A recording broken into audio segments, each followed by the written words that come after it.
que abran sus Biblias en la primera carta a los Tesalonicenses y en la segunda carta. Vamos a estar viendo estas dos cartas donde estamos basando o poniendo el cimiento teológico.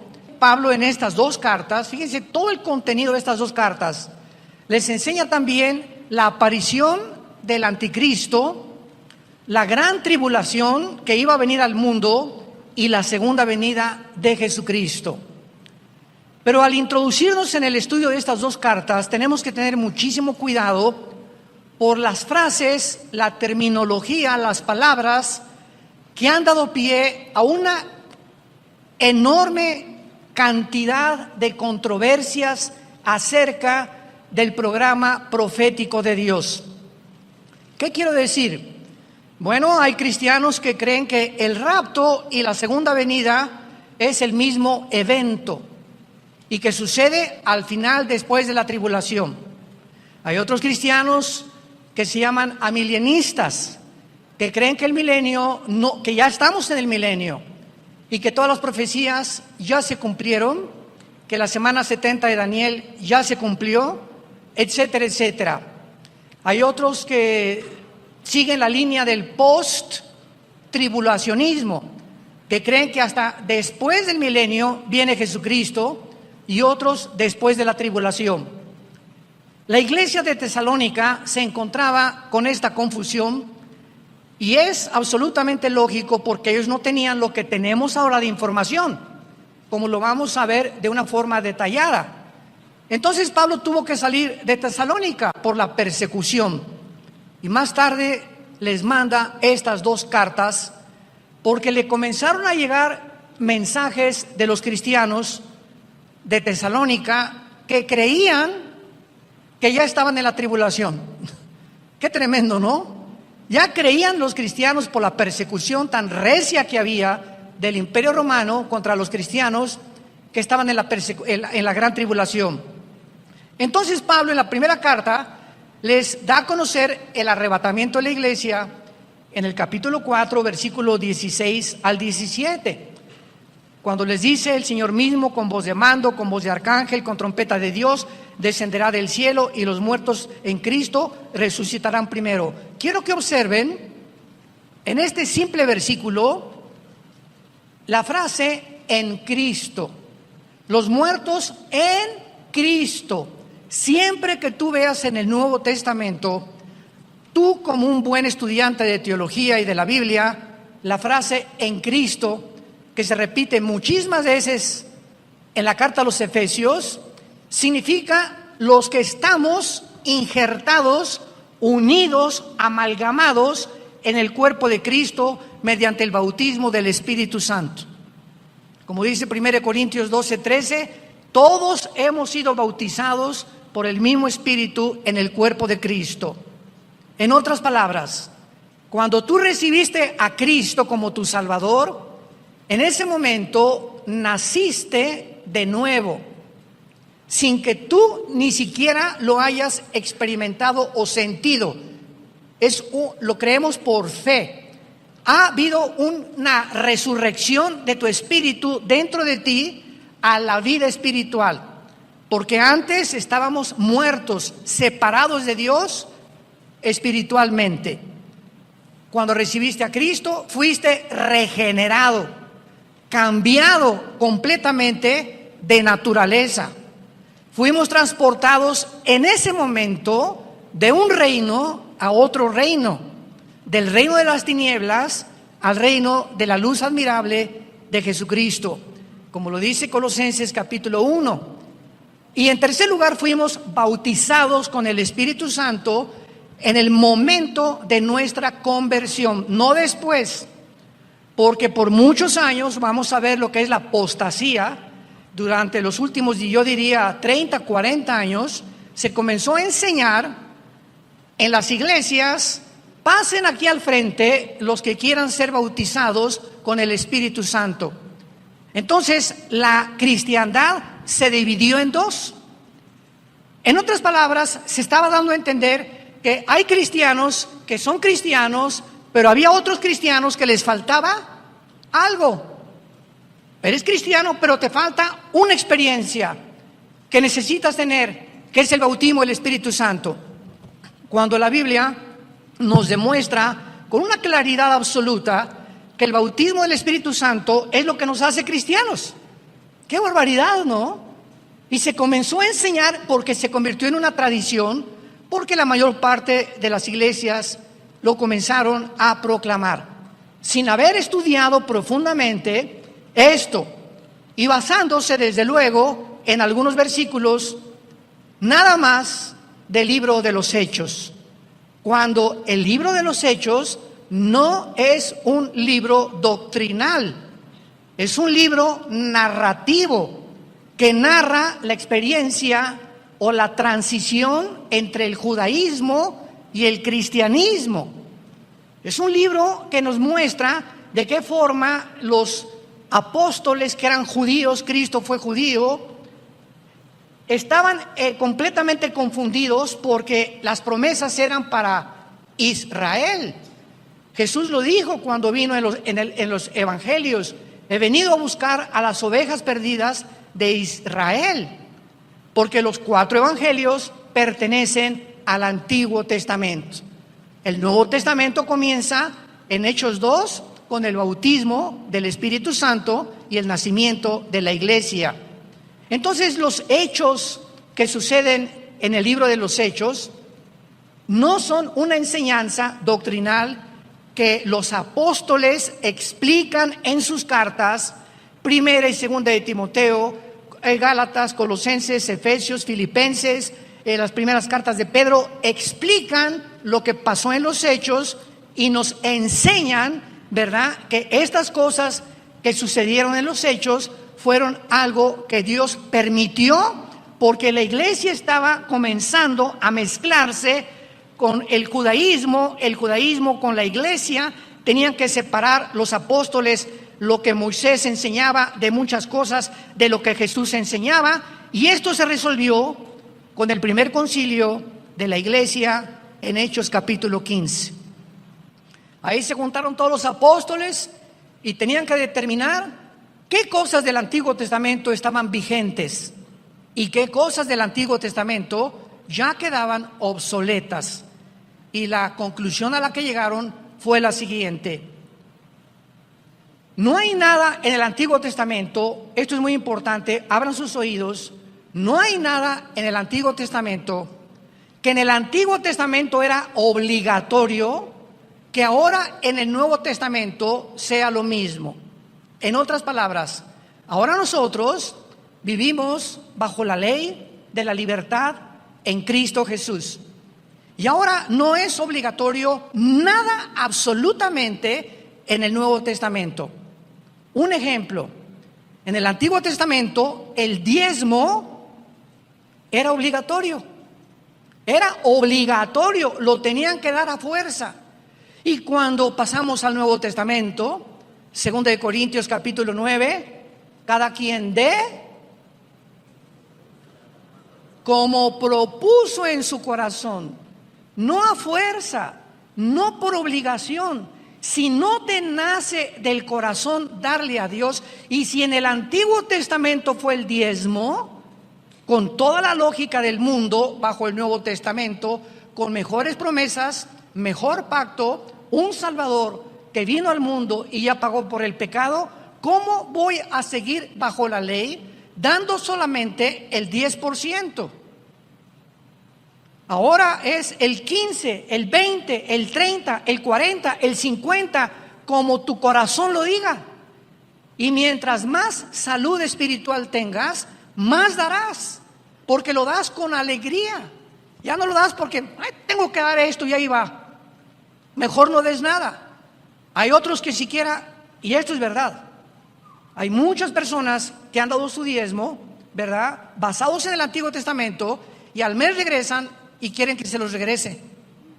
¿Se imaginan ustedes qué corazón tan perverso puede haber en medio del pueblo de Dios? Entonces, qué importante es que ahora todo es voluntario. Ahora las fiestas de Israel, los tabernáculos, el Sukkot que celebramos, no es obligatorio, es para representar lo que Cristo hacía en medio del pueblo de Dios. Entonces, si no entendemos esto, vivimos bajo la ley. Dice en Colosenses capítulo 2, ya nadie te juzgue si guardas el sábado o no guardas el sábado, o el domingo, o el lunes, o días de fiesta. Todas estas cosas pertenecieron al Antiguo Testamento. Ahora, como una persona un día me dijo, ¿por qué no guarda usted el sábado? Y le dije, ¿qué nada más tú guardas el sábado? Te gano, yo guardo el sábado, el domingo, el lunes, el martes, el miércoles, el jueves y el viernes. Ya no supo qué contestarme esta persona. Y le dije, ahora todos los días son santos. Ya no hay un día específico. Y además los apóstoles se reunían el primer día, que es el domingo. El Shabbat se los dio Dios a Israel. El cuerpo y la entidad de Cristo es otra entidad completamente diferente. Entonces ahora, si tú trabajas el domingo, pues es tu día de trabajo, pero el lunes en tu trabajo, en tu hotel o en la compañía que tú trabajas, te dan el martes, ese es tu día de descanso. Y por eso no puedes venir a la iglesia, porque el domingo tienes que trabajar y llevar el sustento a tu familia. Y Dios no te juzga, porque no es obligatorio. Nos reunimos simplemente porque el domingo se determinó bajo el calendario gregoriano en el que estamos, de que el domingo es el día de descanso. Pero ya no hay un día especial, ya no hay Semana Santa tampoco. Oye, que el viernes no como carne, como pescado porque es Viernes Santo. Y es Cuaresma. ¿De qué estás hablando? ¿Qué es eso de la Cuaresma? Eso pertenecía al Antiguo Testamento. Esto es de la religión apostólica romana. Esto no es de la Biblia. El cristiano come carne si quiere todos los días para que te pongas como una vaca si quieres. O pescado de acuerdo a tu salud. Pero ahora todas las semanas son santas, todos los días son santos, todos los años son santos para el cristiano. ¿Me van siguiendo? Tenemos que deshacernos de tantas tradiciones. Pues no celebra la Navidad porque Jesucristo no nació el 24 de diciembre. Y si pones árbol de Navidad, eres un pagano, porque era de los babilonios. Mira, si no quieres poner árbol de Navidad, porque así lo sientes, no lo pongas y sigue con la cara de amargado que tienes. Y si alguien quiere poner árbol de Navidad y cantar jingle bells, noche de paz, no, deja que cante lo que él quiera, y si quiere el corrido del caballo blanco, que lo cante también. Pero lo que Dios ve no es, a ver, háblenle al arcángel Miguel, dice Dios, por favor, chéquenme quiénes pusieron árboles y quiénes no pusieron árboles. Los que no pusieron, pónganles una palomita. Y los que pusieron, una cruz. ¿Ustedes creen que Dios juzga de esa manera? ¿Cuánto legalismo hay en la iglesia? ¿Cuánto legalismo hay en la iglesia? ¿Qué es lo que Dios ve? El corazón. El gozo y la paz que tengas en el Espíritu Santo. El reino de Dios no consiste en comida, en bebida, qué comes, qué bebes. Es el gozo y la paz que tú tengas en tu relación diaria con Jesucristo. Lo que Dios ama y lo que Dios busca de nosotros. No si te pones falda, no te pones falda. Si tienes un tatuaje, no tienes tatuaje. Como me dijo una vez un señor, ¿verdad? Pues yo no me tatúa. ¿Y la panza que tiene de Santa Claus qué? No, pues mira nomás la hermana en qué fachas vino a la iglesia. Espérame tantito, es una pobre ex prostituta que tiene una semana yendo a la iglesia y todavía no sabe cómo vestirse. No juzgues.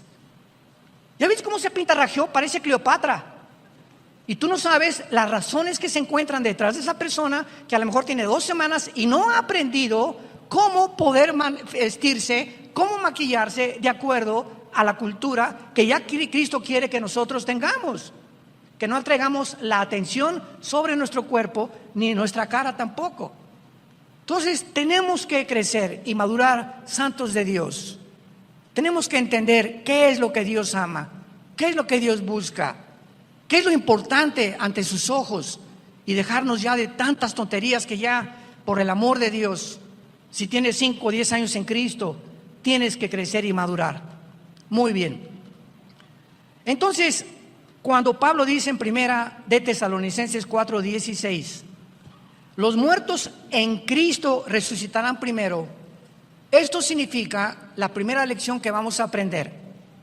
En el rapto de la iglesia, o en el arrebatamiento de la iglesia, como le quieras llamar, los únicos que van a resucitar son desde Pentecostés hasta nuestros días.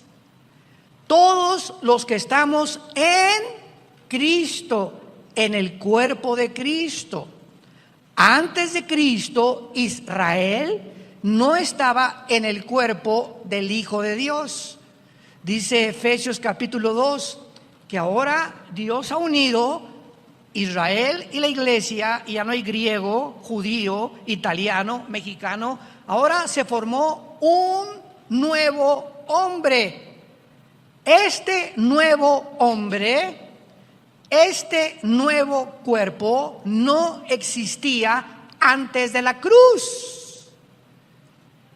La iglesia era un misterio que el apóstol Pablo lo explica en Colosenses, en el capítulo 3 del libro de los Efesios, en Romanos capítulo 16, los últimos versículos. La iglesia era un secreto escondido antes de la cruz, que nadie sabía que se iba a formar un cuerpo en la persona del Hijo de Dios. Cristo en el Antiguo Testamento era conocido como el ángel de Jehová. No como un ángel, artículo indeterminado, sino como el ángel de Jehová. Entonces la iglesia es la que se va en el rapto. Muy bien. ¿Qué pasará con los que murieron desde Adán hasta Pentecostés? O sea, antes de Pentecostés hasta Adán hubo millones, ¿verdad?, de santos justificados por la fe, como Abraham, etcétera, etcétera. ¿Cuándo resucitarán ellos? Ellos resucitarán, de acuerdo a Daniel 12, del 1 al 3, después de la tribulación, en la segunda venida de Jesucristo. Y observamos entonces que las resurrecciones tienen un orden. Hay un orden. Dios hizo un orden en el universo. Dios es el Dios de orden. Dios no quiere que nada haya fuera de la armonía. Una gran sinfónica, imaginémonos un saxofón fuera de tono. En una alabanza, una guitarra fuera de tono. En un coro, un hombre con una voz, con una tesitura que no le queda a una muchacha, que no le queda cantando en otra tesitura, desentona absolutamente toda la alabanza, toda la sinfonía. Todo es un orden. Imagínate tu cuerpo. Nuestro cuerpo funciona si hay orden entre mi estómago, mi hígado, mi páncreas, mis pulmones y mi mente. Y si en mi mente no tengo paz, y si en mi mente no tengo estabilidad, si no hay una tranquilidad en mi alma, mi cuerpo no puede estar sano. Y qué interesante que la mayor parte de los médicos en el mundo han descubierto que la enfermedad del siglo XXI, que causa casi el 70% de las enfermedades mentales y físicas, es el estrés.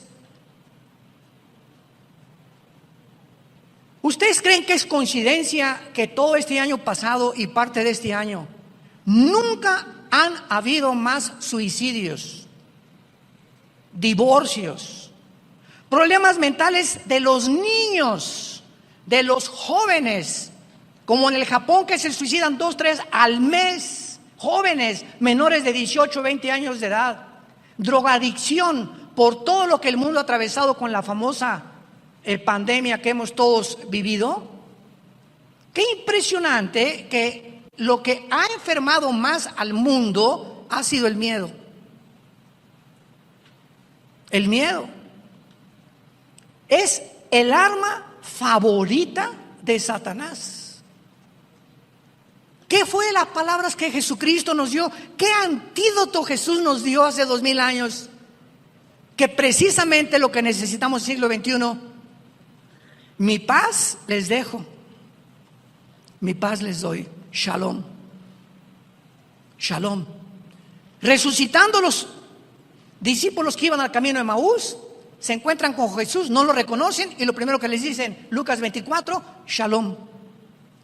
Shalom es la palabra perfecta en el hebreo, porque implica paz, seguridad, esperanza, bienestar y salud.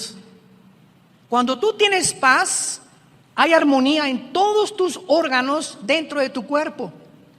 Y si tú tienes algo que comience a disfuncionar y comienza a afectar las demás partes de tu cuerpo, es lo que se llama, estás enfermo. Entonces, ¿qué es lo que nos enferma? La desarmonía que existe dentro del cuerpo humano, porque algo causó esta desarmonía dentro de tu cuerpo. Y esto es precisamente lo que Dios quiere que nosotros podamos entender. Muy bien. Ahora, en la primera carta a los Corintios, capítulo 15, versículo 51 en adelante, ya Pablo nos explica el misterio que solo a él se le reveló. Ni a Pedro, ni a Santiago, ni a Lucas, ni a Juan, ni a Judas, el medio hermano de Jesús, a ninguno de los apóstoles le agradó a Dios revelarle lo que le reveló únicamente al apóstol Pablo. Y esto nos habla claramente de los diferentes talentos y revelaciones que tenemos del mundo espiritual. Por eso hay un Jeremías, hay un Isaías, hay un Amós, hay un Ezequiel, que tienen diferentes perspectivas del mundo espiritual, como Dios los trató, pero que todos, ¿verdad?, hacen una armonía en la mente de Dios. Y dice el apóstol Pablo en su primera carta a los Corintios, capítulo 15, versículo 51, he aquí les digo un misterio. Un misterio es algo no revelado antes. Es un secreto que no se conocía antes. ¿Qué está diciéndoles Pablo? Les voy a contar, les voy a revelar un secreto de Dios que en el Antiguo Testamento, ni en los, escúchenme con cuidado, ni siquiera en los evangelios se conocía. Pablo, ¿cuál es este secreto? Estoy ávido por que me lo digas. Este es el secreto, que no todos vamos a morir. Y se usa la palabra dormir, porque cuando vean ustedes la palabra dormir en el Nuevo Testamento significa el cuerpo físico, no el alma ni el espíritu. Porque hay más de 55, 65 versículos que nos muestran que en la muerte tenemos una existencia consciente.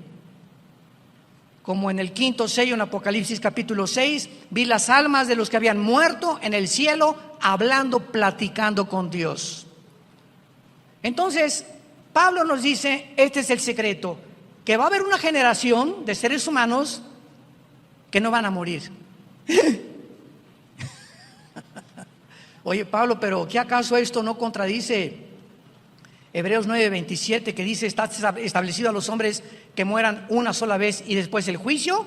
Claro que está establecido, pero Dios tiene excepciones. ¿Cómo las tuvo con Enoc en Génesis 5? ¿Cómo las tuvo con Elías? Que en el Antiguo Testamento son los dos únicos hombres que partieron del mundo sin haber muerto, que son antitipos, ¿verdad?, de lo que es el tipo que es el arrebatamiento de la iglesia. Pero esta doctrina no se conocía. No todos vamos a morir, pero todos seremos transformados. En un momento, en un abrir y cerrar de ojos, a la final trompeta, porque se tocará la trompeta y los muertos serán resucitados, incorruptibles, y nosotros seremos transformados. Lo comparamos con Primera de Tesalonicenses, capítulo 4, en nuestro capítulo, donde Pablo dice, versículo 17, luego nosotros, después de que resuciten todos los santos desde Pentecostés, luego nosotros, o sea, si ahorita viene el rapto dentro de una hora, o mañana, los primeros que van a salir van a ser los que murieron desde Pentecostés a nuestros días. Este es el primero de ellos. Y luego, atrasito de ellos, los que hayamos quedado, o sea, vivos, seremos arrebatados. Juntamente con ellos en las nubes.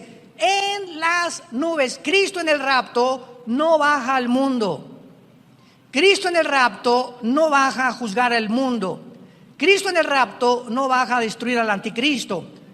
En la segunda venida, Zacarías capítulo 14, en la segunda venida Cristo baja y pone sus pies en el monte de los olivos, donde se va a hacer un valle como una forma de cruz, y viene con nosotros a establecer su reino milenial.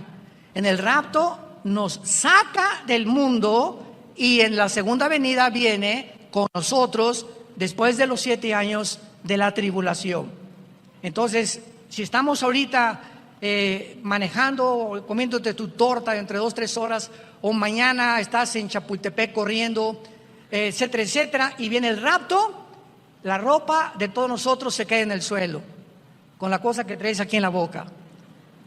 Y vamos a desaparecer millones de personas sin que el mundo tenga una explicación. Pero habrá millones de personas que eran cristianos, entre comillas, profesantes, que van a venir aquí al Salón Le Crillon y no van a encontrar a nadie. O van a encontrar a otros como ellos, que venían y estudiaban y asistían a la iglesia, pero nunca fueron nacidos de nuevo. Nunca tuvieron una relación personal con Jesús. Nunca ganaron a ninguna alma. Nunca le hablaron a nadie ni a su familia de Jesucristo y de su muerte en la cruz. Sus vidas nunca cambiaron ni fueron transformadas. Eran religiosos. Este hecho, pues, es el que Pablo explica en la primera carta a los tesalonicenses. Y nos brincamos al capítulo 5 de la primera carta a los tesalonicenses. Y vean ahora cómo el orden de Pablo es lógico y de qué manera tan profunda nos revela el Espíritu Santo los acontecimientos o los eventos de acuerdo al calendario de Dios. Pero acerca de los tiempos y de las ocasiones, no tienen necesidad, hermanos, les está hablando a los cristianos, hermanos, de que yo les escriba.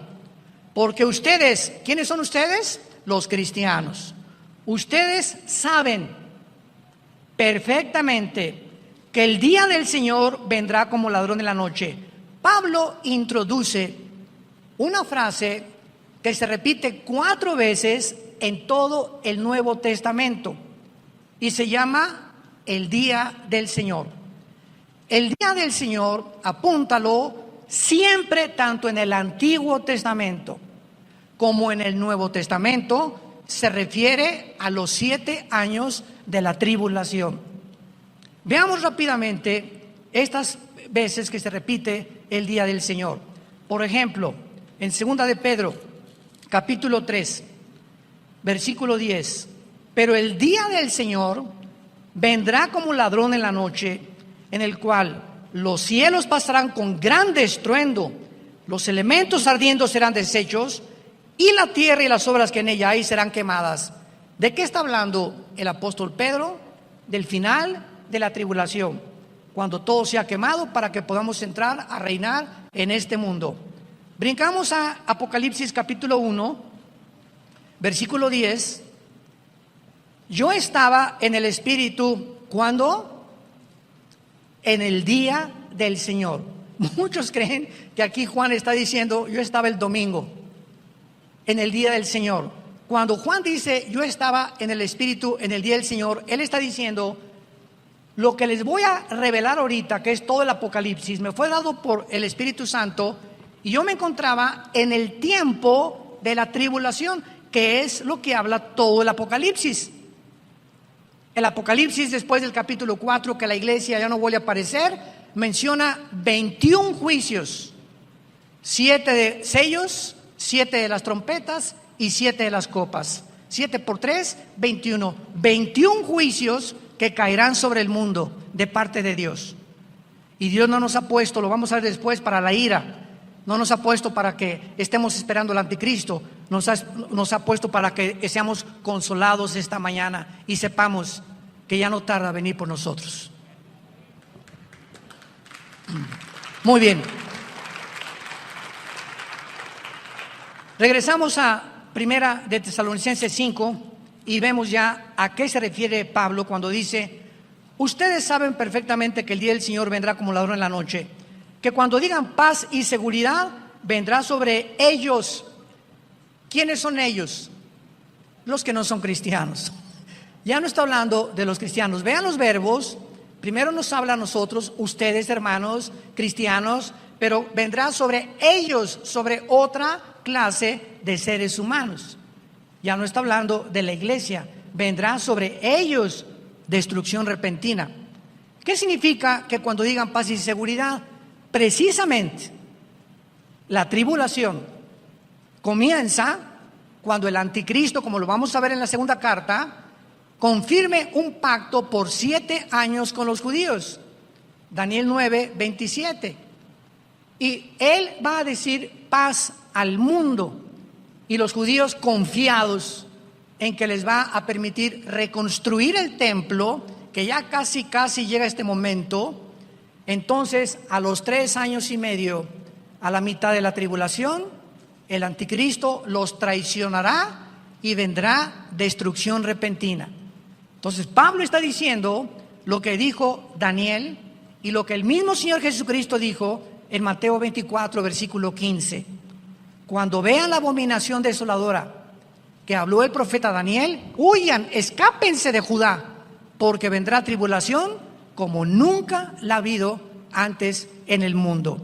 Vemos que cuando juntamos todas las piezas de rompecabezas y versículo con versículo y unimos varios libros, podemos trazar la palabra de Dios, trazándola como el Espíritu Santo quiere que la tracemos. ¿Qué cosas son las sectas?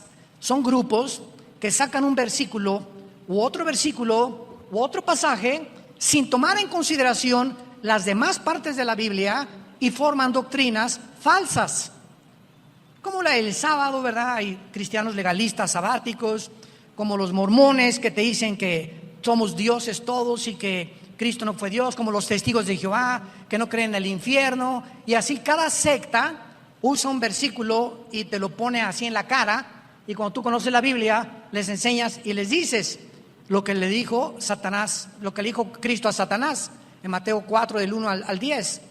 Llega Satanás y le dice: está escrito. Vean ustedes al diablo: oye Jesús, está escrito, aquí están los salmos, que dice en los salmos: a sus ángeles mandará para que cuando te avientes del templo no te vayas a morir, o tu pie no tropiece en piedra. Y Cristo le contesta: pero también está escrito. O sea, no me la cites fuera de contexto, porque fuera de contexto es un pretexto. Entonces, esta es la razón por la cual hay tanta gente que cita versículos de la Biblia, pero fuera del contexto. Y es cuando se hacen herejías. Por eso se nos manda a ser diligentes, apasionados por la verdad, para que tracemos bien la palabra de verdad, que es la palabra de Dios. Y dice Pablo entonces: cuando digan paz y seguridad, vendrá destrucción. Versículo 24: mas vosotros, hermanos. Otra vez Pablo vuelve a hacer una grande diferencia entre ellos, los que serán destruidos en el día del Señor, pero ustedes, hermanos, qué importante es esto, ustedes no están en tinieblas para que aquel día los sorprenda como ladrón. O sea, ustedes no tienen por qué estar espantados por el día del Señor, porque somos hijos de la luz. Versículo 8: somos del día, seamos sobrios. Versículo 9, y aquí Pablo ya lo explica, más claro no puede estar. Dios no nos ha puesto para la ira. ¿De qué ira está hablando Pablo? De el día del Señor, donde vendrá destrucción repentina. Dios no nos ha puesto para que atravesemos ese día, sino para alcanzar salvación por medio de nuestro Señor Jesucristo. Antes de pasar a la segunda carta, aclaro lo siguiente. ¿Por qué dice Pablo para alcanzar salvación? ¿Qué acaso no la tenemos ya? Son muy buenas preguntas, Un buen estudiante de la Biblia está escudriñando: ¿y por qué esto? ¿Y por qué aquello? Y hay 1000 preguntas que hacerle a Dios para alcanzar salvación. Una vez una estudiante me dijo que entonces no tenemos la salvación y la podemos perder, y hasta el final podemos saber si fuimos salvos, y le expliqué: apúntalo, la salvación en la Biblia tiene 3 tiempos. La salvación tiene 3 tiempos: pasado, presente y futuro. Pasado: ya fuimos salvados del castigo del pecado. Ya fuimos salvados del castigo del pecado. Esto se llama la justificación. Y puedes apuntar ahí Romanos 8:1. Ningún juicio hay para nosotros ya. Ya Cristo pagó por nosotros en la cruz y ya tenemos una salvación garantizada eternamente. Este es el pasado. Presente: estamos siendo salvados de la presencia del pecado. Esto se llama la santificación. Estamos siendo salvados de la presencia del pecado en la medida en que más nos entregamos al Espíritu Santo. Y futuro: seremos salvados de la presencia del pecado en la glorificación. Cuando resucitemos, el pecado, ¿verdad?, o la antigua naturaleza será completamente ya muerta, erradicada del cristiano. Hasta el tiempo de la resurrección, el pecado habita en nosotros. Dice Pablo en Romanos 7, el mal mora dentro de mí. Ten cuidado, hermano y hermana. Anoche mi esposa y yo veíamos una película de las poquitas que ya puedes ver. Quiero usarla como ejemplo de una muchacha negrita que estaba en una universidad en África y llegó un maestro con doctorados y cosas así, y era como 25 años más grande que ella. Esta tenía 20 y él tenía como 55 años de edad, y la comienza a enamorar. Total que la comienza a enamorar y un día la quiere violar. Entonces, para hacerlo corto la historia, la muchacha morenita o negrita va con los decanos de la universidad, con los principales, y lo delata y no le creen. No, como un maestro con tanta reputación y con tantos diplomas, esto no lo podemos creer. Total que ella contrata un abogado, una abogada negrita también, y exige la abogada que le hagan un juicio a este maestro. Entonces, claro que él se defiende y resulta en el juicio que tenía 10 años en las otras universidades que él había enseñado, una historia de violaciones a muchachas menores de 20 años que les ofrecía el sexo con tal de pasarlas de año. Y nadie lo había delatado por miedo, las mujeres por miedo de que no la pasaran, cómo le iban a creer, sin testigos. Finalmente cayó el hacha del juicio sobre la vida de este hombre, porque esta película es de la vida real. Y esto es lo que dice Romanos capítulo 2, versículos 2 y 3. ¿Qué no sabéis que la paciencia de Dios y la benignidad de Dios te guía al arrepentimiento?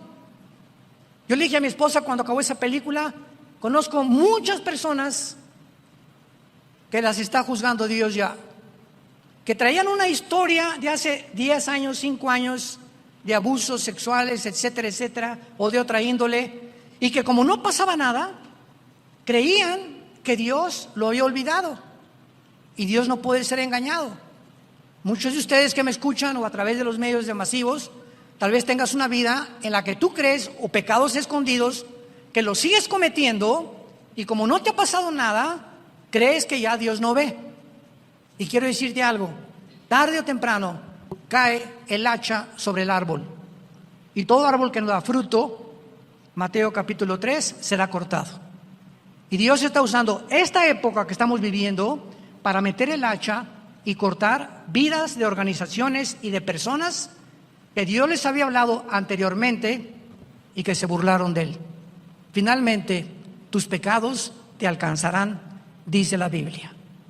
Tus pecados te alcanzarán tarde o temprano. Tú puedes ir caminando en la vida, ya tienes tus pecados, robaste, violaste, lo que hiciste, no pasa nada. 1 año, 2 años, 3 años, 4 años, acuérdate, te van a alcanzar tal vez al 4.º año o al 15 años. Y cuando te alcancen, tal vez te alcanzaron cuando tenías la más grande oportunidad de formar una familia o de triunfar en los negocios, o que sea un escándalo en tu vida, o perder tu familia y tus hijos o tu testimonio, porque no quisiste encontrar el perdón en la cruz. El que esconde sus pecados no prosperará. No le puede ir bien a nadie. Palabra de Dios. Que esconda su vida debajo de un closet o debajo de un colchón, no te puede ir bien. Tarde o temprano Dios tratará con tu vida. Mas el que los confiesa y se aparta, alcanzará misericordia. Dios es grande y misericordia y te quiere perdonar. Esta mañana quiere llamarte y decirte te amo. En esa cruz pagué por todo lo que tú hayas hecho y por lo que crees que tienes escondido. A mí no me engañas. Dios conoce las intenciones de nuestro corazón. ¿Por qué no aprovechas esta mañana para venir a la cruz? Reconciliarte con Él, hacer la paz con Él y no salir por esa puerta ya creyendo que te va a seguir yendo bien en la vida, cuando en tu vida hay pecados que no has confesado delante de su trono. Te damos gracias, Padre, por tu palabra en esta mañana. Gracias, Señor, porque tu palabra es verdad. No hay nada torcido ni perverso en ella. Todas ellas son rectas al que entiende y razonables a los que han alcanzado la sabiduría. Bendito seas, oh Dios, creador de los cielos y de la tierra, y al gran pastor de las ovejas, tu Hijo Jesucristo, quien por la sangre del pacto sempiterno ha dado su vida en nuestro lugar, para que ahora hagamos las cosas que son agradables delante de Él, sabiendo que si somos llenos del Espíritu Santo, tenemos que vivir una vida apartada del pecado. No engañarnos ni creer que somos nosotros los que al pecado le llamamos pecado. No. El pecado engaña. El pecado te hace creer que lo que haces está bien, que no es malo porque haces otras cosas buenas. No te engañes. Y después de que te engaña el pecado, endurece. Te endurece el corazón. Y llega el momento en que ya Dios no puede tratar con tu vida. Dios tendrá que disciplinarte, porque al que ama a Dios disciplina y azota al que recibe por hijo. En esta mañana, dile: Padre Santo que estás en el cielo, quiero vivir una vida abierta y transparente delante de ti y llamarle pecado a lo que tú llamas pecado. Lávame con tu sangre preciosa, porque es tu vida en tu sangre la que me puede dar esta limpieza en este momento que mi alma necesita para que haya armonía en mi alma y en mi vida espiritual. Gracias por la cruz y porque en esa cruz pagaste por todo lo que yo había hecho y lo que en este momento te estoy confesando. En el nombre de Jesús. Amén. Gracias a Dios por esta palabra, ¿verdad? Gracias a Dios.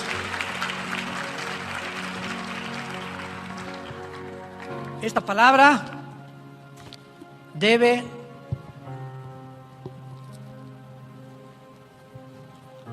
estar dentro de tu corazón. Día y noche, día y noche, día y noche meditarás en este libro de la ley. Cuando tú hagas eso, Josué, entonces todo lo que haces va a prosperar. Porque si tú vives en mi libro y lo consultas y te hincas y oras y me pides que te hable, te voy a hablar. Y te voy a evitar problemas que pudiste haber evitado en tu vida si me hubieras consultado. Vas a evitar cosas que ahora te tienes que arrepentir, porque me hiciste a un lado, me desechaste de tu vida.